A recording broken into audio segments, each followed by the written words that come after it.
بسم الله الرحمن الرحيم. السلام عليكم ورحمة الله تعالى وبركاته. ومركل يا مقالدني تحنا هاي عافيمات كبلشدة أو عيني تضبات كان كجهل الدونو دباتوني كلا يد على حرشة كباها عربت دير dumar badan oo casrigan jooga ayaa aad u jecel inay xirtaan kabaha ciribta dheer iyagoo ku xaragooda isla markaasna isku dheereeya gaar ahaan waqtiyada xafladaha tagayaan balse ma ogtahay dhibaatooyinka iyo xanuunada laga qaadi karo xirashada kabaha ciribta dheer waxay dhaawac xooggan u geysan karaan qaybo badan oo jirka ka mid ah sida cagta cirbaha koobka jilbaha simaha iyo lafdhabartaba qofka marka uu xirto kabaha dheer culayska waxay isugu tagayaan cagta meesha u dhow faraha tan waxay sababtaa in la fihi jilicsanaayi seeduhu dhaawac gaaro oo qofka hadhow awoodda culayska dheelitirka cagta inay ka lunto ama tarar u galo la fihi yaryaraay ee cagta sidoo kale qofka markuu gashan yahay kabaha cirbaha dheer cagtu waxay u janjeertaa horay tan waxay keentaa in murqaha koobka ay joogto u gigsanaadaan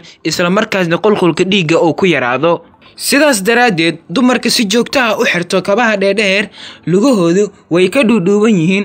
markii loo eego dumarkii kale tan waxay ka dhalatay qulqulka dhiigga oo ku yaraaday lugaha qofka si joogto ah u xirta kabaha dheer haddii ay dhaawac ka gaaraan agagaarka cirbaha ama koobka dhaawacaas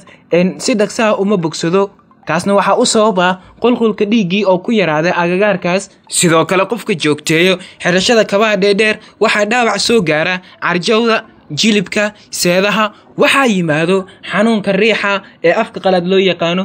osteoarthritis oo ah cudur waxyeeleeyo halka xubnaha ay iska galayeen oo baabi'iyo carjawga laabatada sida jilbaha sinaha iyo lafdhabarta waxay kaloo dhaawac xooggan u geystaan miskaha oo waxa ku imaada qalooc taasoo sinaha hore u janjeeriso dhabarkana u yeesho xagal qaloocan qaloocaas u adkeeyo seedaha iyo murqaha sinaha dii la fahmiskuu uu qalooc ku yimaado hooyadu way adag tahay inay si fudud ku dhasho sidoo kale dhibaatada ugu badan waxay ku imaadaa lafdhabarta oo wax iska bedelo qaabkay u saameysan tahay lafdhabarta sidaas daraadeeda waxaa yimaado dhibaatooyin fara badan oo waxa dhaawac soo gaara neerfaha sciatic nerve loo yaqaano oo mara